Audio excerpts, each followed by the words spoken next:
Vida Familiar Shaddai presenta. A tus pies arde mi corazón, a tus pies entrego lo que soy. Es el lugar de mi seguridad, donde nadie me puede señalar. Me perdonaste, me acercaste a tu presencia, me levantaste, hoy me postro a adorarte. No hay lugar más alto, más grande que estar a tus pies, que estar a tus pies. No hay lugar más alto. ¿Podemos abrir nuestra Biblia, por favor, en el libro de Juan? Abra su Biblia en el libro de Juan, capítulo 8, y le vamos a dar lectura a los primeros textos que tenemos allí, empezando desde el 8:1, y dice lo siguiente. ¿Ya lo tienen todos? Juan capítulo 8, versículo 1. Jesús se fue al monte de los olivos y pasó la mañana, y por la mañana volvió al templo, y todo el pueblo vino a él. Y sentándose él, ¿qué hacía Jesús? Les enseñaba. Posteriormente, en el versículo 3 dice: entonces los escribas y los fariseos le trajeron una mujer sorprendida en adulterio, y poniéndola en medio, ¿verdad?, de la evidencia de la situación frente a Jesús. Versículo 4 dice: le dijeron: maestro, esta mujer ha sido sorprendida en el acto mismo de adulterio, y la ley nos manda, según Moisés, apedrear a tales mujeres. Y después viene una pregunta muy directa y dice: ¿tú pues qué dices? Mas esto decían tentándole para poder acusarle. Pero Jesús, inclinándose hacia el suelo, escribía en la tierra con el dedo.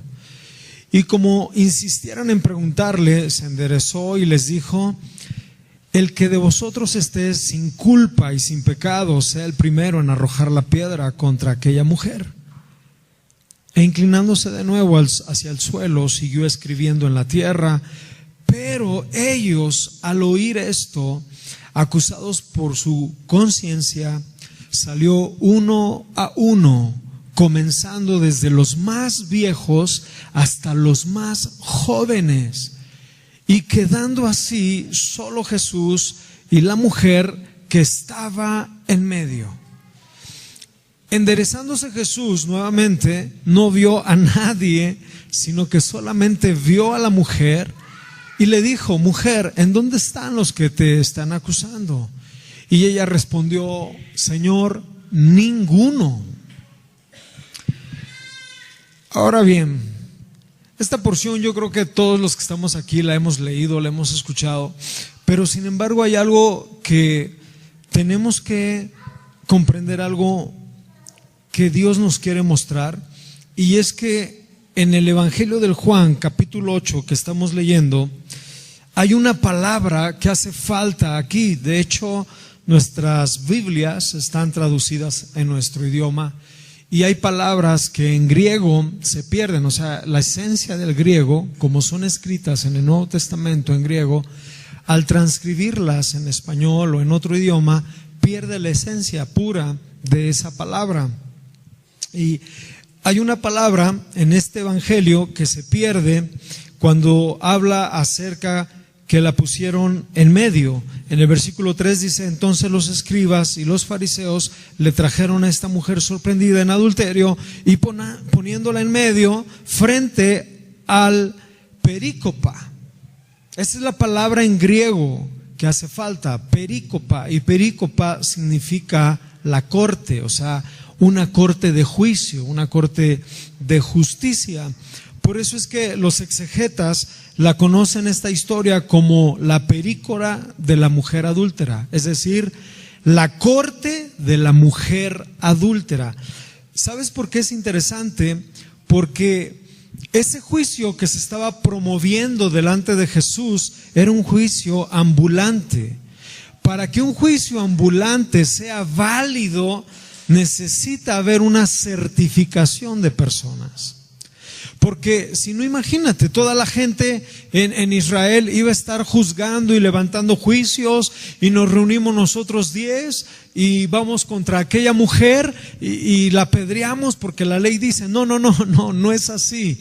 En Israel no estaban todo el tiempo haciendo juicios ni matando gente. Tenía que haber una corte, tenía que haber un concilio, debía haber una autoridad que pudiera decir, muy bien, yo como representante de la autoridad avalo que sea muerto este joven o sea muerto esta persona. Entonces, por eso es que es muy interesante, porque en ese momento que le traen a esta mujer ya había todo un concilio, estaba bien preparado, había una buena organización, había una corte para poder ejecutar a esta mujer. Era una corte ambulante, era válida, estaba certificada.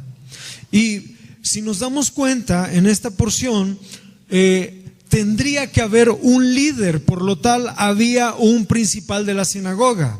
Nadie puede levantar un juicio de esta magnitud de quitar la vida a una mujer si no había un líder religioso. Y ahí nos habla de que había posiblemente un principal de la sinagoga, alguien a quien el sumo sacerdote lo había ordenado para poder dar fe a esa muerte. También por otro lado estaba la parte de la acusación.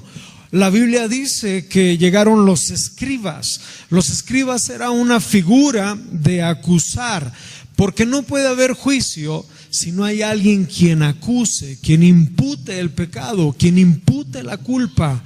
Y estaban los escribas. Y del otro lado estaban los fariseos, los que representan toda la ley. Ellos son celosos de la ley, ellos eran celosos de las prácticas, ellos eran celosos de que la escritura se manejara al 100%. Entonces, todo el cuadro que vemos aquí en esta porción se estaba promoviendo de alguna manera. Y el pecado que ellos estaban reluciendo con Jesús es el que te voy a leer. Dice: si un hombre cometiere adulterio con una mujer de su prójimo, el adúltero y la adúltera indefectiblemente serán muertos. La palabra indefectiblemente quiere decir que no se puede anular, que es inevitable, que es cierto, que es seguro, que es evidente, que no va a declinar, que tiene que acontecer, irremediablemente tiene que morir. La persona que estaba encontrada en pleno acto de adulterio sabía que iba a morir. No había ni su papá, ni el juez, ni el sacerdote, ni Hashem, nadie podía perdonar. Era, por eso dice la Biblia aquí, indefectiblemente. Las palabras tienen mucho poder y mucho peso. Era imposible que fuera perdonada esa persona. Por eso la Biblia nos habla en Levíticos. Esa es la parte en donde ellos dijeron: de Levíticos vamos a tener nuestra defensa, nuestro argumento en contra de esta mujer. Y después, si tú sigues leyendo Levíticos, dice: cualquiera que yaciere con una mujer de su padre, la desnudez de su padre descubrió, ambos deben ser muertos por sangre. En el 12 dice: si algún hombre durmiere con su nuera, o sea, el papá del hijo, ¿verdad?, se está acostando con la esposa del hijo, ambos han de morir porque cometieron grave perversión. Y dice: su sangre caerá sobre ellos. Esto es un asunto moral. si alguno durmiere y se ayuntare con varón como que si fuera mujer, homosexualidad. Esto es vileza y los dos deben ser muertos. Cualquiera que tuviera ayuntamiento o acto sexual o coito o cúpula con una bestia será muerto. Es cosa despreciable para Dios. Cualquiera que tuviera alguna mujer, ¿verdad?, y tuviera relaciones con animales, se ayuntara esa mujer, morirán indefectiblemente. Si alguno tomare a su hermana y tuviera relaciones, descubrió la vileza, y estos tienen que ser quemados.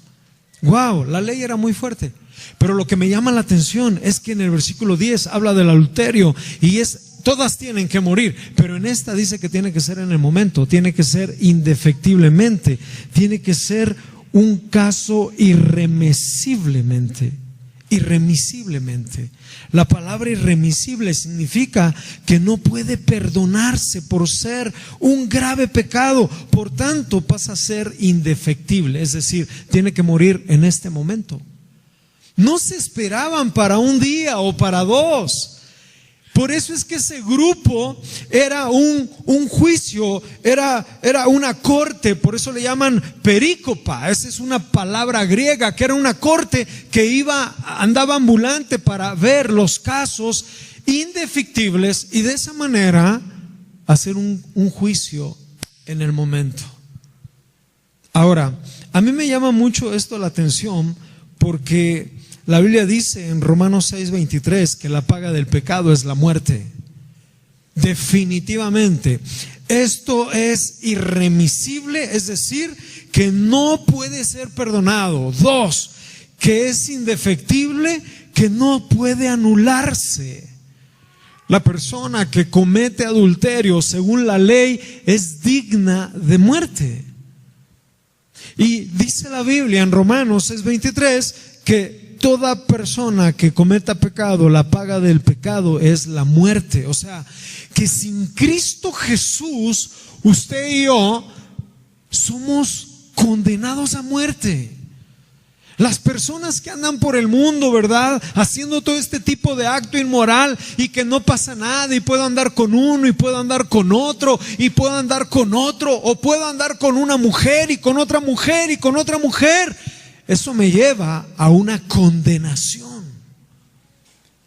Bendito sea Dios porque nos ha dado a su Hijo Jesucristo, quien dice la Biblia en Juan 5:27, Dios a Jesucristo le dio autoridad para ejecutar juicio porque Él es el juez, el Hijo del hombre.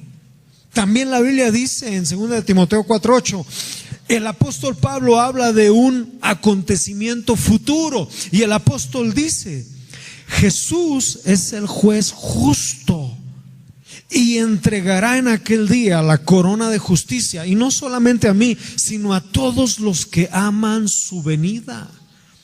O sea, nos está hablando la palabra que Jesús es un juez justo. Nos está hablando la palabra también en 1 de Juan, dice, hijitos míos, estas cosas les escribo porque si hay alguno entre vosotros que ha pecado, si alguno hubiere pecado, abogado tenemos para con el Padre, que es Jesucristo el justo. O sea, fíjate qué interesante.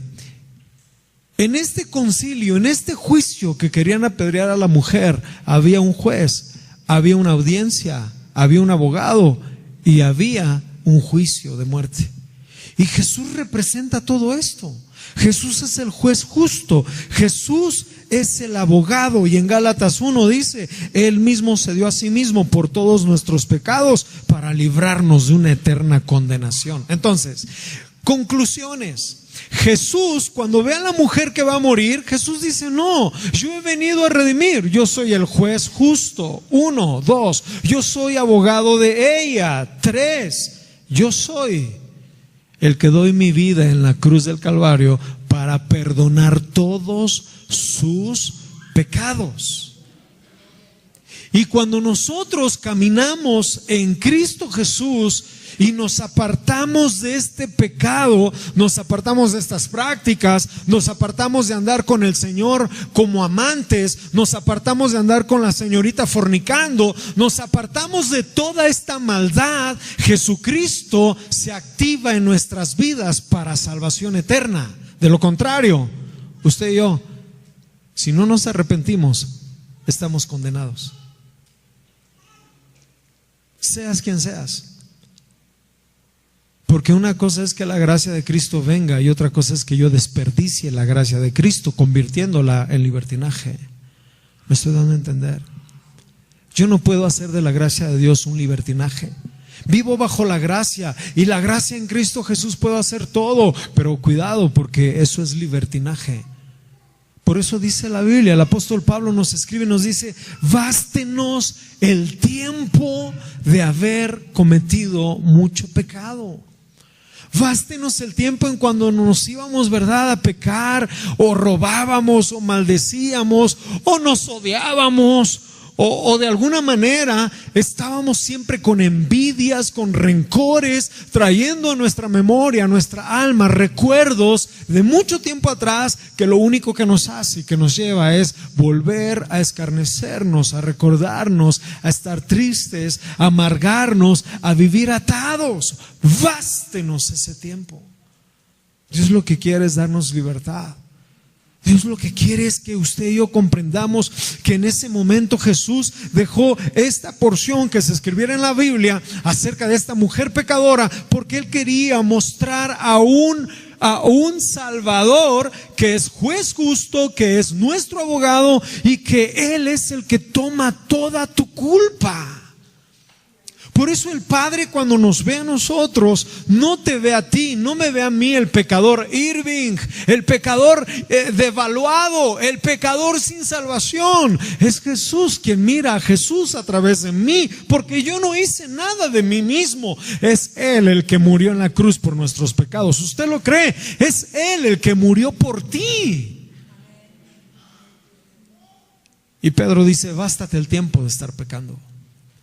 Yo no puedo decir que soy un hijo de Dios y sigo en lo mismo y continúo con lo mismo y voy caminando en la vida con lo mismo. Esa persona para mí no ha nacido de nuevo. Platicaba con un amigo, consiervo, en la semana y me decía: Jorge, es un tipo, es bien parecido, es un tipazo. Él fue actor.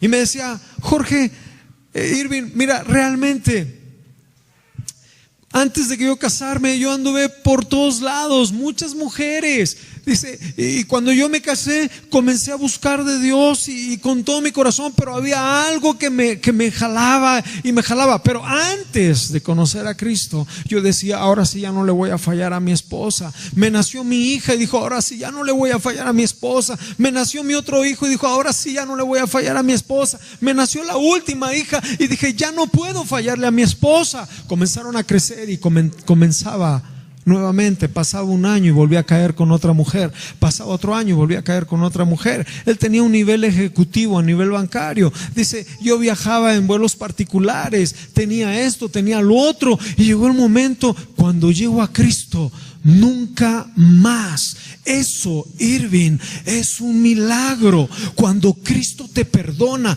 cuando el Espíritu Santo te convierte, cuando el Espíritu viene por gracia y te hace ver un pecador, te hace ver a alguien que no mereces nada y te arrepientes, ahí es cuando Dios cae su obra, cae su gracia, cae su misericordia.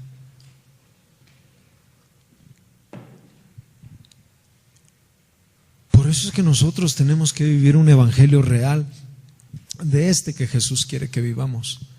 Y que si alguno de nosotros estamos en la tablita, ¿verdad? Por eso dice la Biblia: mira que el que ande bien no juzgue, mire que mejor se sostenga en la fe en Cristo Jesús. Si hay alguien así, es momento de voltear a Cristo, ir a Él, confesarle nuestro pecado y decirle: Señor, realmente yo no puedo, yo veo que tú puedes, yo veo que eres un juez justo, yo veo que eres mi abogado, yo veo que tú tomaste toda la presión, todo mi pecado. Señor, perdóname, haz tú la obra, cámbiame la vida.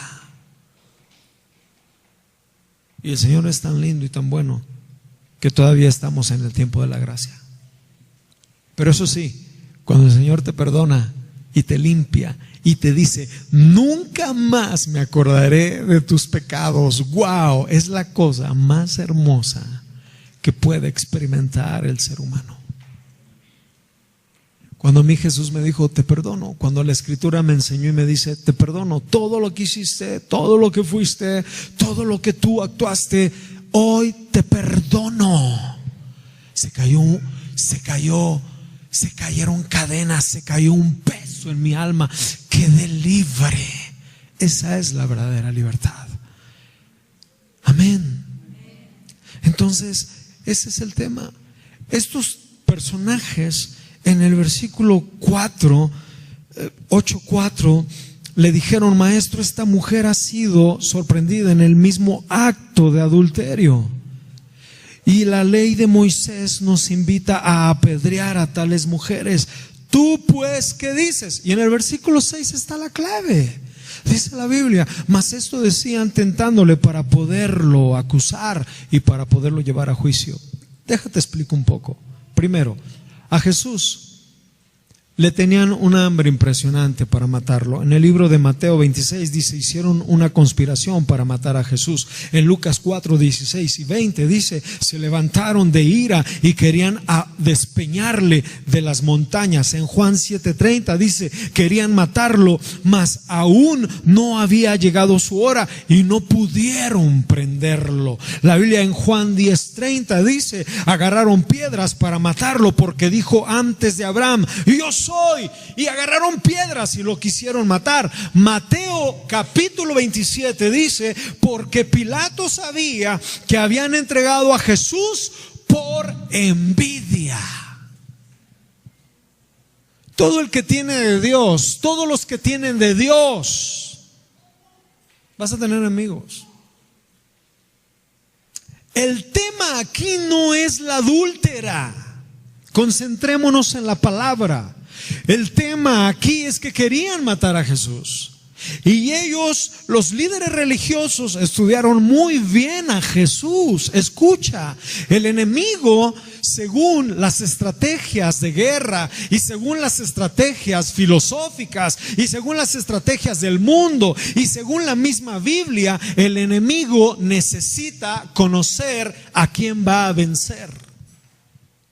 Los religiosos conocían, estudiaron bien a Jesús, sus gustos, sus actitudes, sus ideas de pensamiento, su carácter, para poder argumentar un plan perfecto, porque en ninguna ocasión pudieron agarrarlo. Siempre era sabio, sensato, y así Dios te quiere a ti. El enemigo va a tratar de ponerte trampas, el enemigo va a tratar de que tú caigas, el enemigo siempre va a estar poniendo un grupo de espíritus, de demonios, como dice la Escritura, que van a estar acechándonos a nosotros de una u de otra manera. Eso es lo que dice la Biblia. Y entonces, aquí el punto es, fíjate qué interesante, todos sus gustos. Este hombre es comelón y amigo de pecadores. Este hombre usa de misericordia, porque siempre nos dijo, acuérdense, quiero misericordia y no sacrificios. Además, Jesús, tenemos que pensar cómo actúa, cómo piensa, cuál es su idea de pensamiento, porque Él es claro, Él es directo, Él tiene solamente un lenguaje. Jesús no tiene dos discursos. Jesús es íntegro. ¿Cómo poder tumbar a alguien así? Entonces pensaron, y si me permite pensar, dijeron, contratemos a un hombre y hagamos negocio de un hombre ambicioso. Porque dice la Biblia en Levíticos, cuando fueran sorprendidos en pleno acto de adulterio, traerán a los dos. Y la Biblia nos muestra que los hipócritas solamente trajeron a ella. Es decir, necesitamos a alguien que la seduzca o que le pague, y en el pleno acto entonces entramos. Él se va y nosotros la tomamos. Utilicemos a una perdida como presa. Utilicémosla como mercancía, como carnada. Estos hijos del diablo no les importara que muriera esta mujer. Era solamente el pretexto. Cuando Jesús cayera, al decir la declaración que le estaban cuestionando, también a ella la iban a matar. Eran unos terribles hombres. Por eso mismo, es lo que ellos estaban consistiendo en este plan. Y en eso consistió este plan. Hicieron su consejo, llegaron, se presentaron, la pusieron en medio. Somos hombres honorables, somos puros, somos hacedores de la palabra. Fíjate cómo el diablo engaña a la gente religiosa. Todo el que es un religioso barato no tiene amor. Todo lo juzga, todo dice que no es bueno, eso dice que está mal, eso dice que es intachable, impecable. Eso no debe ser, eso no debe suceder. Y me llama mucho la atención porque para ellos era mostrarse: maestro, nosotros sí cumplimos la ley. La ley dice, y dentro de ellos había rapacidad. Por eso Jesús los observó, los vio, los analizó, los estudió. No les hizo caso. Se puso a escribir. Se puso a escribir. Ellos pensaron y dijeron: vamos a cuestionarlo en una palabra. Como lo estudiamos, como lo conocemos, como sabemos la idea de su pensamiento, entonces no nos puede decir que la apedreemos. ¿Por qué? Porque Él en una ocasión, en el libro de Mateo 9:13, nos dijo: vayan y aprendan lo que es misericordia y su significado, pues eso yo quiero. Entonces, desde el momento que le digamos tenemos que apedrear a esta mujer, Él no lo va a permitir, porque Él nos ha pedido tener misericordia. Y al no apedrearla, entonces Él infringe la ley, porque la ley manda apedrearla. Ahora bien, si nos dice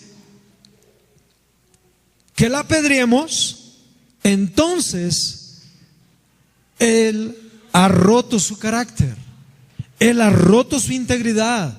Él nos ha llamado a que tengamos según misericordia, a que aprendamos misericordia. Por lo tanto, entonces es falso y es digno de muerte. Por ambos lados tenían a Jesús, por ambos lados. Y entonces Jesús comienza a hacer algo que nosotros los cristianos no hacemos. Y cuando le preguntan, dice la Biblia en el 6, mas inclinándose hacia el suelo escribía en la tierra con sus dedos. Cuando yo llegue al cielo, yo quiero juntarme con un grupo de pastores que siempre tenemos una incógnita, y llegar y decirle, entre muchas otras cosas más, decirle: maestro, ¿qué escribiste en el suelo? Algunos dicen: bueno, es que escribió la gracia, ¿no? Y suena padre. Otros dicen: bueno, es que puso ahí, estaba seguramente el fariseo principal y le puso su nombre, ¿verdad? Y le dijo: tú abusaste de unas niñas.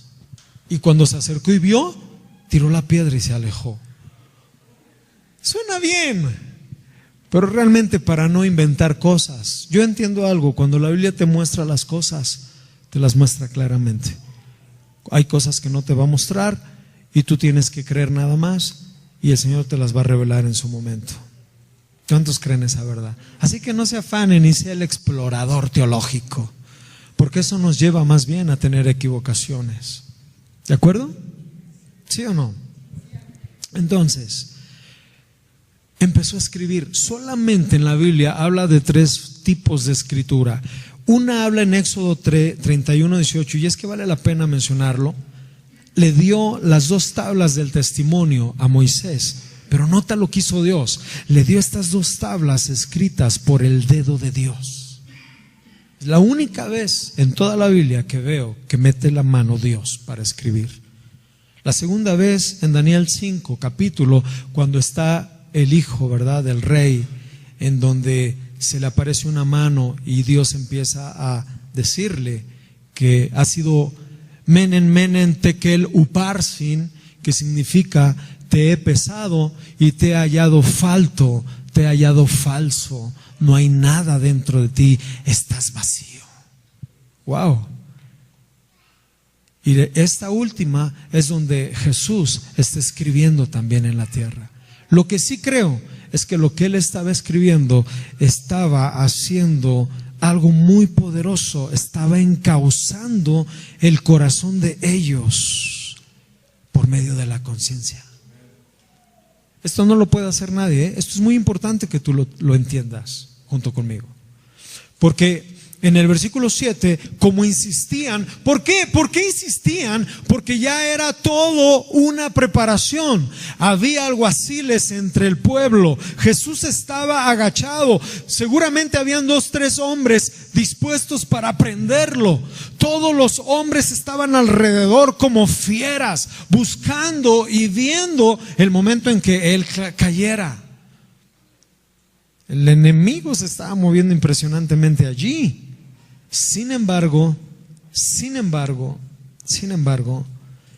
en el versículo 7, como insistían en preguntar, se enderezó y les dijo: el que de vosotros esté sin pecado sea el primero en arrojar la primer piedra contra ella.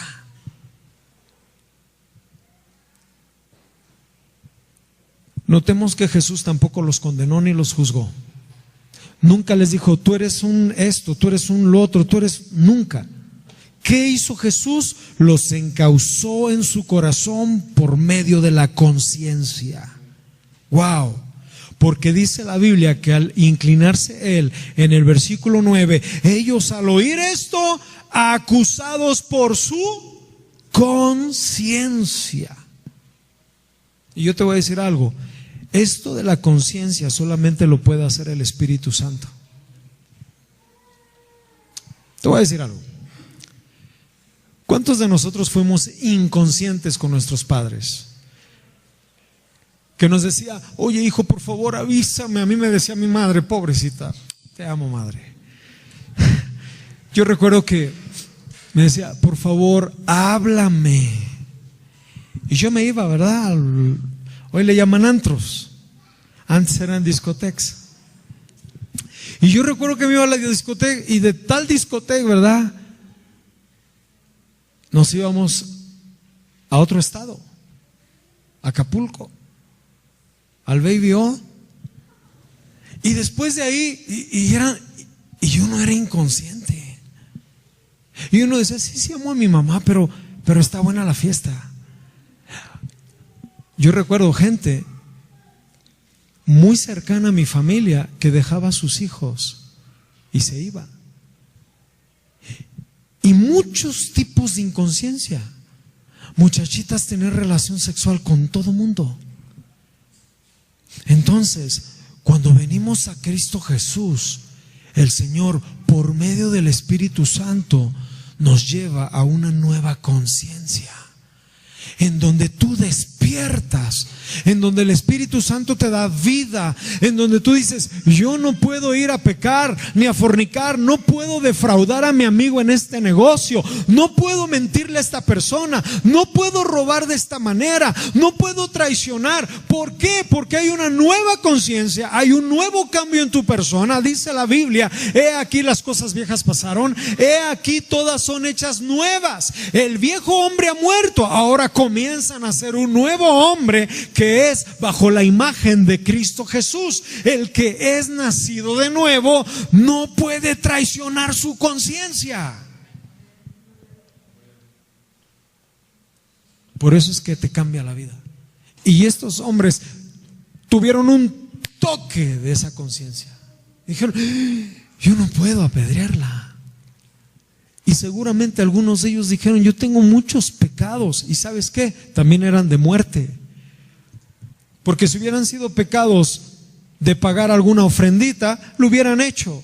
Alguno aventaba la piedra. Pero todos los pecados que ellos tenían también eran reos de muerte. Eso está fabuloso. Entonces, el tema aquí dice la Biblia en 1 de Pedro 3:21, habla que Jesús nos da una nueva conciencia y nos dice, el único que nos lleva a algo así es el Espíritu Santo, para que andemos en una nueva conciencia. Y por eso ellos no pudieron matarla. Por eso ellos empezaron a dejar las piedras.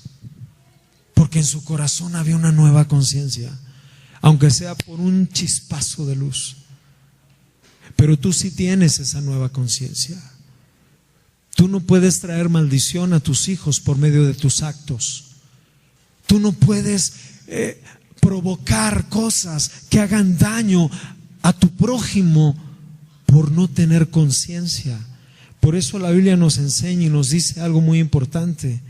Te quiero leer esto. Dice la Biblia, teniendo buena conciencia, para que en aquello en que sois calumniados no seamos avergonzados. Guardando la fe, dice Timoteo, y buena conciencia, que algunos han rechazado. Dice la Biblia en Romanos, digo la verdad en Cristo, no miento, donde Él nos da una nueva conciencia en el Espíritu Santo. Si tú no tienes una nueva conciencia por el Señor, créeme que va a ser muy delicado, porque vas a estar infringiendo aquí, pecando allá, acostándote con otro acá, engañando, robando, porque no has nacido de nuevo. Porque no puedes. Es más, la gente que quiere y que quiere y que quiere. Yo me pasé años queriendo de hacer cosas y no pude. Y ahora en Cristo Jesús digo, Señor, sálvame, sálvame, limpia mi mente, limpia mis pensamientos. Tú eres el único que me puede cambiar mis pensamientos, mis deseos, mis tentaciones. Señor, líbrame del mal y volver a ir otra vez a Él. Y no nos soltamos de ti, Señor, porque dice tu palabra que el hombre que viene a ti, al trono de la gracia, hallará socorro, prontamente, oportuno socorro. Y eso es lo que Dios nos quiere llevar con este pasaje bíblico, a que tengamos una nueva conciencia. Ahora, yo veo algo aquí, la compasión de Jesús. En el versículo 10, enderezándose Jesús y no viendo a nadie, sino a la mujer, que le dijo, mujer, ¿en dónde están los que te acusan? Ninguno. ¿Qué? Primero, a la mujer le cambió la vida. Ella no fue la misma desde que Jesús estuvo frente a ella. Le cambió la vida. La historia nos muestra una mujer que iba a ser muerta y sin embargo le cambió la vida. La persona que está delante de Jesús y es perdonada por Jesús, te cambia la vida. Yo deseo que nos cambie la vida. Yo deseo que nuestros matrimonios nos cambie la vida, que nuestros hijos nos cambie la vida, que nuestra forma de hablar, de pensar, de ser, en la forma de caminar, nos cambie la vida en Cristo Jesús. Porque de lo contrario es pensar como antes, vivir como antes, seguir como antes y continuar como antes. Por eso es que Jesús lo que hizo fue mostrar perdón, amor y salvación. Eso nos cambia a todos, a cada uno de nosotros, la vida. ¿Cuántos dicen amén? Yo quiero ir terminando con algo muy importante. Le dijo, mujer, dos preguntas. Primera, ¿en dónde están los que te acusan? Y la segunda pregunta, ¿quién te condena? Y es que el tema aquí es que nosotros, cuando la gente comienza a gozar de algo, nuestra propia naturaleza nos lleva a que lo hemos logrado, somos exitosos y hay algo diferente en nosotros. Cuando tú tienes mayor conocimiento y no lo aplicas como debe ser, te hace sentir o ver arriba de otros. Cuando nosotros tenemos otra vida, otro estilo de vida, otras oportunidades, y hemos salido de un bache, de un vacío, y estamos prosperando y vemos a otros inferiormente, nosotros creemos que nuestra opinión, que lo que nosotros hemos realizado, ¿verdad?, es mucho mejor que ellos. Por lo tanto, deben escucharme porque nosotros estamos por encima de ellos. Y es una gran mentira. Ellos, como tenían el conocimiento de la ley, veían a la prostituta y decían, es cualquier cosa. Y dice el maestro, ¿quién te condena? El tema es que cuando nosotros comenzamos a saber un poquito de la palabra de Dios, comenzamos a juzgar a la gente que no está en el orden de Cristo. Y nos convertimos en lo mismo, porque comenzamos a juzgar, comenzamos a condenar, nos volvemos condenatorios. Por eso la Escritura dice que nosotros no debemos condenar absolutamente a nadie, puesto que el juicio se lo ha dado Dios al Padre, y que nosotros no tenemos ninguna autoridad sobre de nadie, sobre absolutamente nadie. Vemos a un hijo que anda mal y lo condenamos. Entre la misma iglesia podemos estar condenándonos unos a otros, juzgándonos unos a otros, viendo nuestros errores, nuestras faltas y juzgándolas. Porque como yo ando mejor en el Señor y me considero un hombre más santo y veo a esos pobres pecadores, los condeno. Así no debe guiar a su hijo. Esa forma de guiar a su hijo está mal. Y comenzamos a condenar. Y nos volvemos dioses, nos volvemos santos, nos volvemos puros, nos volvemos fariseos. Al comenzar a juzgar a todo el mundo. Pero también algo hacía Jesús. No condena, perdona, pero no cede. No condena, perdona, pero no cede. Por eso le dijo, ve y no peques más. Está bien, te salvé. Está bien, ya te libré. Está bien, te arrebaté de la muerte, pero no peques, no cedo. No voy a ser transigente. Y muchos de los padres a veces somos transigentes.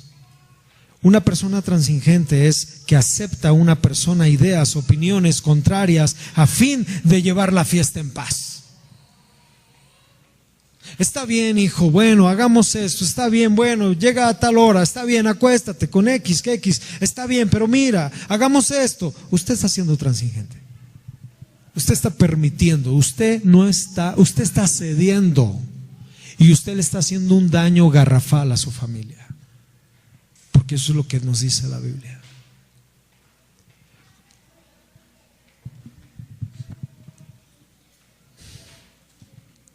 Contaba un pastor, en Estados Unidos ellos tenían un grupo muy padre. Ese grupo estaban estudiando la Universidad Teológica y había uno de ellos que era el chistosito en la comida, el chistosito en la clase, el chistosito en todos lados. Era el alma y la fiesta de todo, pero era pecaminoso. Se drogaba, veía pornografía, y entonces el pastor, bueno, en aquel tiempo estudiante, le dijo al grupo de amigos, les dijo, vamos a orar por él, que Dios lo toque. Y dijeron, es caso perdido, ese hombre nunca va a cambiar. Entonces él recuerda que una noche estuvieron haciendo un trabajo para unas obras, ¿verdad? Y dice que en la madrugada él comenzó a abrir su corazón. Y cuenta él que su padre, cuando él nació, dice que llegó, se quitó el anillo, dejó el anillo en la cama y le dijo a su esposa, te dije que ya no quería tener más hijos. Y se fue el hombre. Desde allí nunca conoció a su padre. Entonces él buscaba esa aceptación de alguna manera. De hecho, toda la gente que trata de estar siempre, y muchos de nuestros hijos igual, a veces van creciendo y tenemos que irlos formando y guiando. Hijo, no es así llamar la atención. Hija, no es de esta forma como tú vas a ser la más importante de la reunión. No tienes que ser el foco, no tienes que ser el super wow. Tú tienes que ser tranquilo, honesto. Tú vales por lo que tú eres, por lo que Dios dijo que tú eres su hijo y por eso vales. No necesitas la aceptación de nadie, no necesitas que alguien te honre. Tú ya eres lo que Dios quiso que fueras, ya vales, punto. ¿Me estoy dando a entender? Y entonces dice que el amigo pastor le dijo: mira, te voy a decir algo primero. Porque él dijo: entonces yo cómo voy a ser bueno si mi padre me negó y esto, y la verdad yo estoy aquí por mi hermana que nos metieron a este instituto, pero yo voy a seguir pecando. Y le empezó a decir, le dijo: no, lo que pasa es que tú estás herido y el diablo, el enemigo, te ha utilizado y tu corazón, y tú le estás sirviendo al enemigo en vez de servirle a Dios. Y entonces no lo acusó, sino que simplemente le llevó a través de una oración que el Espíritu Santo tocara su conciencia, y esa noche, esa madrugada a las 3 de la mañana, él se arrepintió. Ahora es un pastor que tiene una red de iglesias por todo Estados Unidos.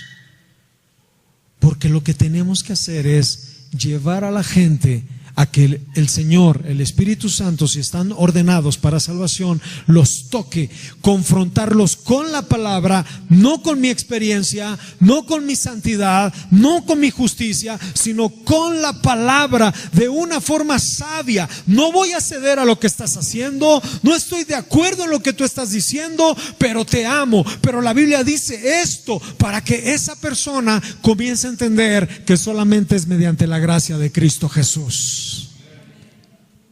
Condenamos a los homosexuales, condenamos a las lesbianas. Vemos a dos muchachas besándose y los condenamos y decimos: hijas del diablo, cochinas asquerosas.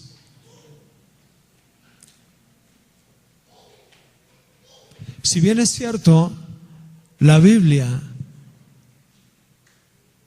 dice la Biblia, que el Señor Jesús no ama el pecado, pero sí ama al pecador.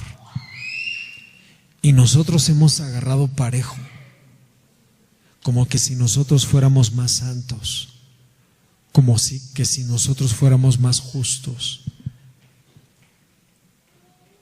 Dice la Biblia: mira que el que está de pie parado, mire que no caiga. Porque mientras juzgamos a los hijos de los hermanos, de las familias, tenemos 10 dedos disparándonos a cada uno de nosotros. Por eso dice: no seas hipócrita, quita la viga de tu ojo para que puedas quitar la pajita del ojo de tu hermano. Hipócrita. Y la verdad es que a veces no vemos, a veces perdemos la visión. ¿A cuánto les ha pasado eso? ¿Pueden levantar su mano?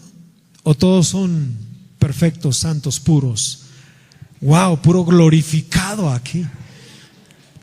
¿Sí me explico? Entonces tenemos que pedirle perdón a Dios. Y tenemos que acercarnos delante de Él y decirle: Señor, tú eres el único que puede perdonar mis pecados. No hay nadie más. No hay nadie más. Y la porción que acabamos de leer no es ni los fariseos, no hay que resaltar ni a la mujer adúltera, no hay que resaltar ni el juicio que iban a hacer. Lo único que hay que resaltar es que Jesucristo es nuestro juez justo, nuestro abogado, y que en Él tomó todos nuestros pecados para cambiarnos la vida, mandarnos a que enseñemos de su misericordia y no pecar nunca más. ¿Le quieres dar un fuerte aplauso a Jesús? Ese es Jesús. Ese es Jesús. Cada vez que usted quiera Cada vez que usted quiera juzgar a alguien, deténgase y pídale a Dios misericordia. Y si usted anda en pecado, si usted se muere andando en pecado deliberado, dice la Biblia que ya no hay nada más que hacer por el sacrificio. Es como volver a pisotear la sangre de Jesús. Es como escupir la sangre de Jesús. Y dice la Biblia, ya no habrá ningún perdón. Ya no hay nada que hacer.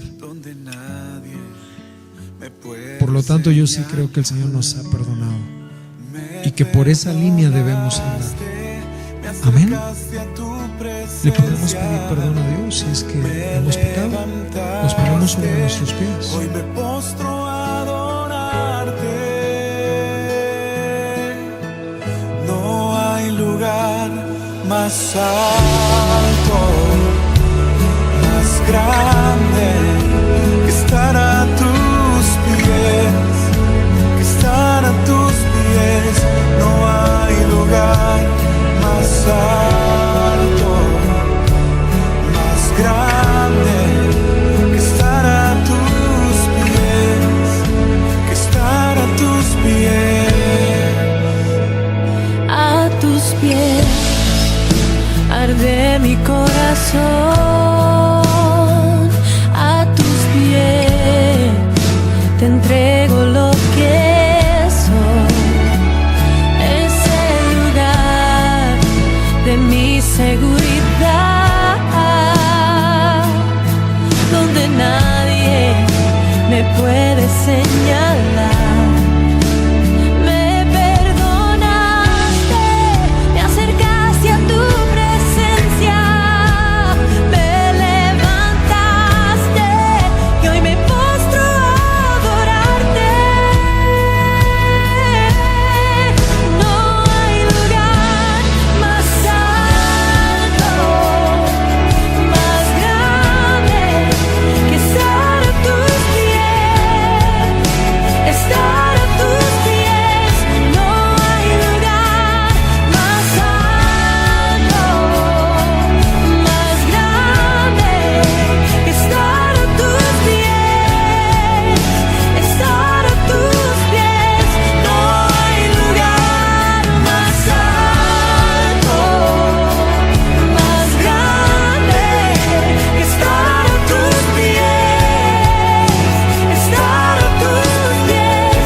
No hay lugar más alto, más grande que estar a tus pies, estar a tus pies. Y aquí permaneceré postrado a tus pies. Y aquí permaneceré a los pies de Cristo.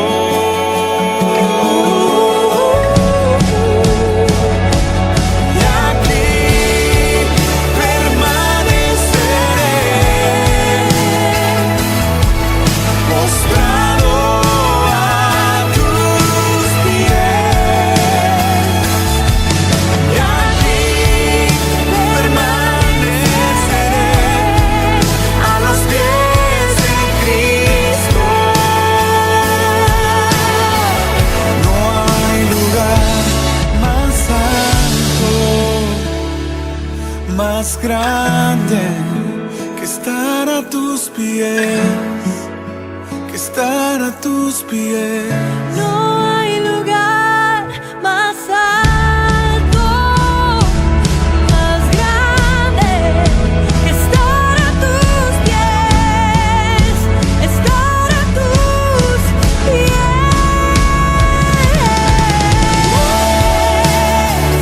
Me inclino a ti, Señor. Tú eres el todo de mi alma, quien me sostiene.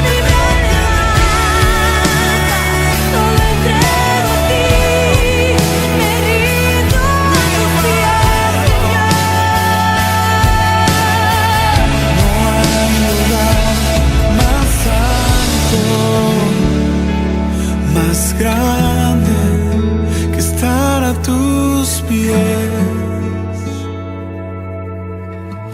No hay lugar más alto, más grande que estar a tus pies, que estar